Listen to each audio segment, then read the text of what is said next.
30년 넘은 집 사서 고쳤는데 옆집이 안방을 내놓으라고 했습니다.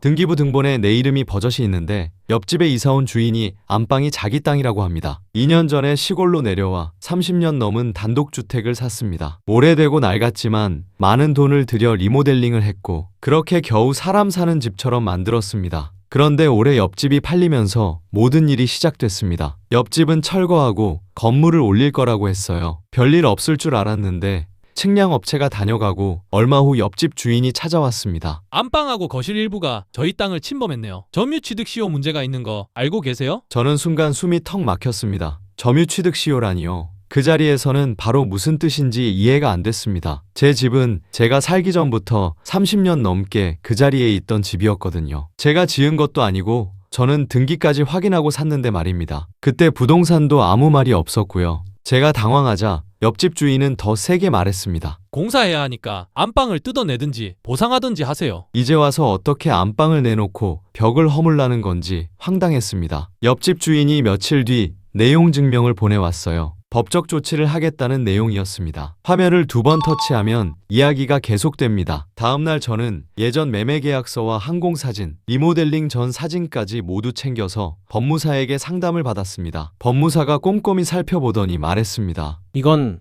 단순 침범 문제가 아닐 수 있습니다. 30년 넘게 평온하게 점유했다면 점유 취득 시효를 주장해 볼 수 있습니다. 저는 그 말에 조금 숨이 트였습니다. 며칠 뒤 다시 만난 자리에서 저는 차분히 말했습니다. 공사 때문에 급한 건 알겠습니다. 하지만 제 안방은 제가 매수 전부터 30년 넘게 이어져 온 점유 부분입니다. 법적으로 확인하기 전엔 못 듣습니다. 옆집 주인 얼굴이 굳었습니다. 결국 양쪽 모두 측량 자료와 오래된 사진을 다시 확인하기로 했습니다. 저는 그날 처음 알았습니다. 집을 살 때 등기만 보면 끝이 아니라는 걸요. 여러분도 오래된 단독주택을 사실 땐 경계를 꼭 확인해 보셨으면 합니다. 저희 집 괴롭히던 맹지 주인 드론 한번 뜨자 조용해졌습니다. 농지 처분 명령서가 날아든 날 저는 처음으로 속이 후련했습니다. 저는 30년 넘게 시골에서 농사를 지으며 조용히 살아왔습니다. 우리 집 옆에 있던 맹지가 도시에서 자영업을 한다는 50대 남자에게 팔렸어요. 길도 없는 땅이었지만 언젠가 오를 거라며 투자했다고 하더군요. 처음에는 잘 지내보려고 인사도 하고 필요하면 도와드리겠다고 했습니다. 새 주인은 맹지를 창고로 쓰려는지 컨테이너를 갖다 놓았습니다. 문제는 그 맹지로 들어오는 길이 우리 농로를 통해야만 했거든요. 대형 트럭은 안 된다고 했더니 그 사람이 말했어요. 맹지라면 주위 토지 통행권을 주장할 수 있다고 하던데 여기 아니면 통행이 안 되니 양해 좀 해주세요. 컨테이너를 실은 대형 트럭이 들어오면서 우리 농로가 푹 파여버렸습니다. 그것만이 아니었어요. 농지는 농업 목적으로만 써야 하는데 맹지 주인은 컨테이너에서 창고 영업을 하는 것 같았습니다. 컨테이너를 들락거리는 차들이 계속 우리 농로를 지나다녔습니다. 농지 불법 전용 의심이 돼서 면사무소에 민원을 넣었는데 담당자가 나와서 확인을 하더니 이러더군요. 곧 농사 짓는다고 하는데요. 증거가 좀 더 필요합니다. 그리곤 아무런 조치가 없었습니다. 면사무소 담당자가 다녀간 후 맹지 주인은 갑자기 보리씨앗을 잔뜩 뿌리기 시작했어요. 농부가 된 것처럼 사진도 찍고 주변에 농사 짓는 땅이라고 자랑까지 했습니다. 하지만 그 뒤로 비료도 안 주고 잡초도 안 뽑아서 보리는 듬성듬성 말라가기 시작했습니다. 동네 어르신들이 혀를 차며 말씀하셨습니다. 저건 농사가 아니라 흉내만 내고 있네. 화면을 2번 터치하면 이야기가 계속됩니다. 몇 달 뒤 군청에서 농지 이용 실태를 조사했습니다. 농지를 드론으로 촬영해서 실제 경작 여부를 확인하는 거였어요. 며칠 후 그 사람 얼굴이 새파래졌습니다. 보리를 심었다고 모두 농사가 되는 건 아니었거든요. 실제 경작한 흔적이 없고 농지를 형식적으로만 관리한 사실이 확인된 겁니다. 결국 농지로 보기 어렵다는 판단이 나왔고 휴경 및 불법 전용으로 결론이 났어요. 농지법에 따른 농지 처분 명령까지 받게 됐습니다. 그동안 저희한테 법대로 하자며 큰소리치던 사람이 정작 자기 땅은 법대로 관리하지 않았던 겁니다. 그날 이후 더 이상 저희 집에 찾아와 시비를 걸지 않았습니다. 남의 집 괴롭힐 시간에 자기 밭이나 제대로 가꿨으면 이런 일은 없었을 텐데. 남의 땅은 욕심냈지만 자기 땅은 끝내 지키지 못했습니다. 여러분 주변에도 이런 이웃 계신가요?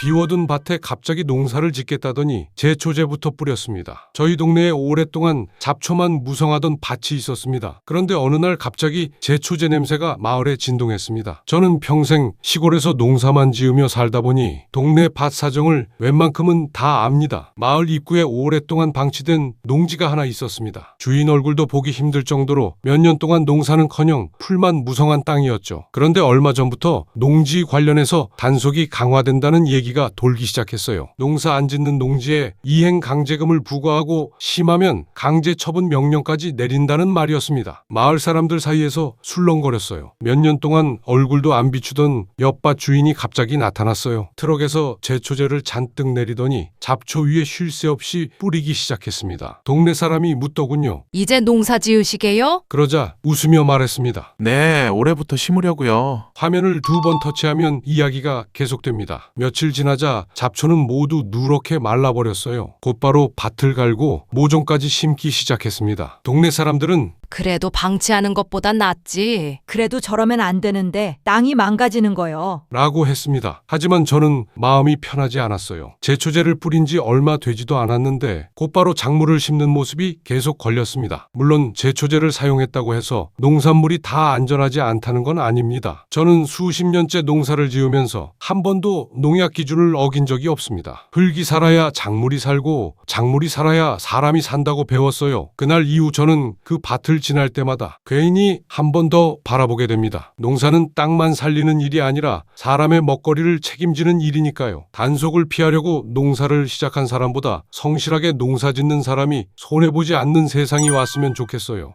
국산 태양초라서 30근이나 샀는데 김장 끝난 뒤에 충격받았습니다. 고춧가루에서 불순물이 나와 전화를 했더니 사과 대신 신고하려면 해보라고 말했습니다. 순간 머리가 하얘졌습니다. 저는 50대 주부입니다. 올해 김장은 제대로 해보자는 마음에 어머니 지인을 통해 직접 재배한 국산 태양초 고춧가루 30근을 샀습니다. 그분은 직접 농사 지은 거라 걱정 안 해도 된다고 하셨고 어머니도 아는 분이라 저도 의심 없이 믿었습니다. 고춧가루 값도 마트보다 비쌌지만 식구들 먹는 거니 좋은 재료라 생각하고 선뜻 샀습니다. 온 가족이 모여 김장까지 모두 끝냈습니다. 그런데 며칠 뒤 남은 고춧가루를 보니 덩어리가 너무 많이 보여 체에 한번 쳐봤습니다. 이상한 지푸라기랑 정체를 알 수 없는 불순물이 계속 걸러졌습니다. 이미 담가놓은 김치를 생각하니 아찔했죠. 저는 곧바로 판매한 분께 전화를 걸어 차분하게 말했습니다. 고춧가루에 불순물이 보인다고요? 그런데 첫 마디는 사과가 아니라 그거 나한테 산 거 맞아요? 다른 데서 사신 거랑 섞인 거 아닌가요? 순간 귀를 의심했습니다. 분명 본인이 직접 보내준 고춧가루였는데 이제 와서 모르는 척을 하는 겁니다. 화면을 2번 터치하면 이야기가 계속됩니다. 저는 제대로 된 거 팔아서 문제될 거 하나도 없어요. 신고하려면 해보세요. 황당해서 저는 한동안 폰을 손에 쥔 채 멍하니 있었어요. 남편이 그 통화 내용을 듣고 있다가 말했어요. 증거 있잖아. 포기하지 마. 맞아요. 저한테 증거가 있었어요. 그 사람한테 돈을 보낸 계좌 이체 내역과 태양초 국산 최상품이라고 직접 쓴 문자가 있었습니다. 그리고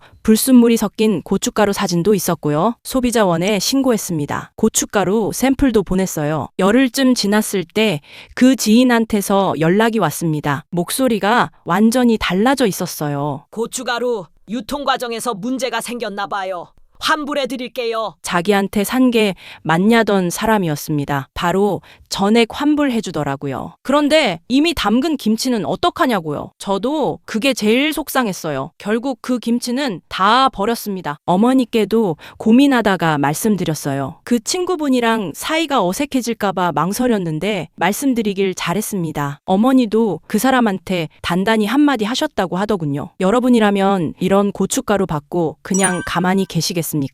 허락 없이 무조건 공사부터 시작하더니 결국 저를 찾아왔습니다. 저 토지 사용 승낙서 좀 써주시면 안 될까요? 그 한마디에 황당했습니다. 저는 오도이촌 생활을 하고 있습니다. 제 집 옆에는 도로가 없는 맹지가 하나 있어요. 어느 날부터 포클레인이 드나들면서 뒷산 쪽에서 공사가 시작됐습니다. 무슨 공사를 하나 맹지에 뭘 짓나 보네 하고 넘겼습니다. 그런데 몇 주 뒤에 내려가 보니 제 땅 일부가 넓게 파헤쳐져 있었습니다. 누가 봐도 저희 집 땅을 지나가기 편하도록 길을 넓혀 놓은 겁니다. 저는 깜짝 놀라 바로 항의했습니다. 이거 누구 허락받고 공사하신 겁니까? 맹지 주인이 태연하게 말했습니다. 계속 댁에 안 계셔서 오시면 승낙받으려고 했습니다. 뭐라고요? 순간 말문이 막혔습니다. 화면을 2번 터치하면 이야기가 계속됩니다. 그때 부동산에서 전화가 왔습니다. 사장님, 맹지 입구를 만들 건데 땅을 일부만 매도하시면 어떨까요? 서로 좋을 것 같은데요? 말 한마디 없다가 갑자기 땅을 팔라고요? 저는 거절했습니다. 있었습니다. 이번에는 면사무소에서 연락이 왔습니다. 윗집 상수도 연결 때문에 토지 사용 승낙이 필요합니다. 저는 되물었습니다. 그런데 건축허가는 받은 거예요? 잠시 침묵이 흘렀습니다. 알아보니 건축허가도 끝나지 않은 상태에서 먼저 길부터 넓히고 나중에 승낙을 받으면 될 거라고 생각했답니다. 저는 맹지 주인에게 말했습니다. 이건 순서가 잘못됐습니다. 먼저 남의 땅을 쓰고 나중에 허락받겠다는 건 어느 나라 법입니까? 상대는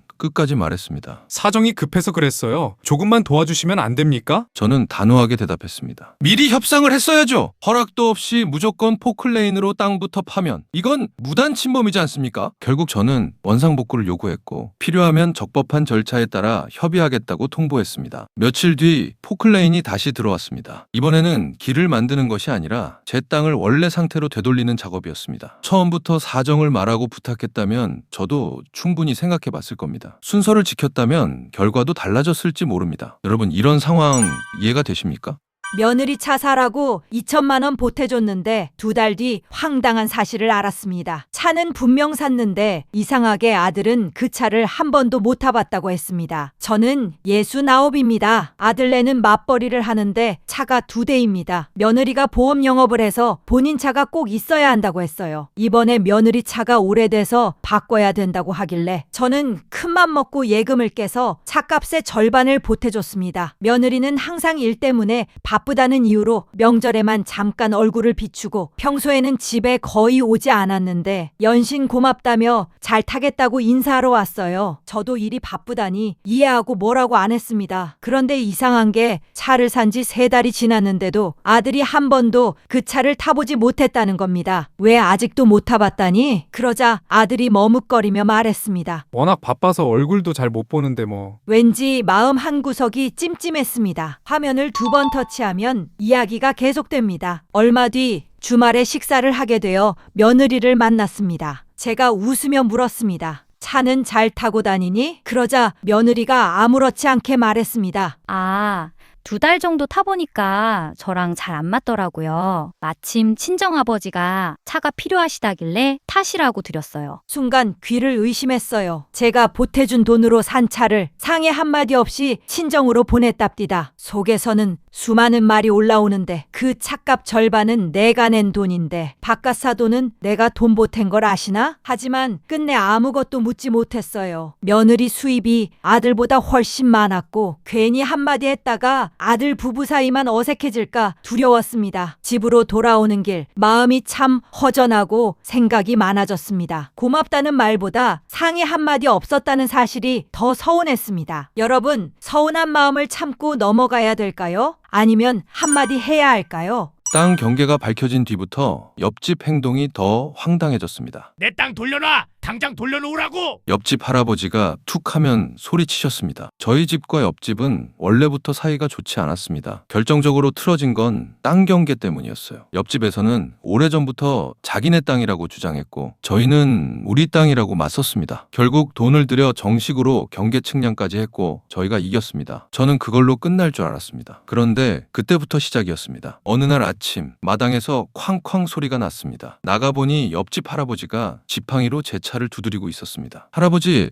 지금 뭐 하시는 거예요? 우리 땅에 누가 주차를 해놨어? 측량까지 해서 확인했잖아요. 저희 땅입니다. 측량이고 뭐고 필요 없어. 옛날부터 여긴 내 땅이야. 차를 확인해보니 지팡이로 친 자리가 움푹 들어가 있었습니다. 또 다른 날에는 마당으로 화분을 툭 집어던졌습니다. 화분이 산산조각 났습니다. 할아버지! 이러시면 경찰 부릅니다. 그러자 욕을 하면서 소리를 질렀습니다. 불러! 경찰이고 뭐고 다 불러! 화면을 2번 터치하면 이야기가 계속됩니다. 문제는 이게 한 번이 아니었습니다. 1년에 몇 번씩 찾아와 소란을 피웠고 자기 집 마당에는 라디오를 크게 밤낮 없이 틀어놓았습니다. 참다 못해 경찰에 신고했습니다. 그런데 할아버지가 고령이고 인지 상태에도 문제가 있어 보이다 보니 처벌도 어렵다고 하더라고요. 제가 더 화가 났던 건 따로 있었습니다. 할아버지 자녀들도 상황을 알고 있었거든요. 그래서 직접 말했습니다. 아버님이 저희 차까지 망가뜨리셨습니다. 아버지가 연세도 많으시고 정신이 오락가락하세요. 그냥 좀 이해해 주시면 안 될까요? 순간 참았던 게 터졌습니다. 그럼 아버님이 사고를 치지 않도록 가족이 먼저 살펴야 하는 것 아닙니까? 제가 언제까지 차가 망가지고 욕까지 먹으면서 이해만 해야 합니까? 그 뒤부터는 저도 방법을 바꿨습니다. CCTV에 찍힌 영상과 파손된 차량, 깨진 화분 화분을 전부 사진으로 남겼고 사자와 소란을 피울 때마다 날짜와 상황도 기록했습니다. 할아버지 가족에게도 분명하게 말했습니다. 어르신과 싸우고 싶은 건 아니지만 다음부터 피해가 생기면 그냥 넘어가지는 않겠습니다. 땅 문제는 측량으로 끝났지만 사람 사이 문제는 그렇게 쉽게 끝나지 않았습니다. 여러분이라면 어디까지 이해하시겠습니까?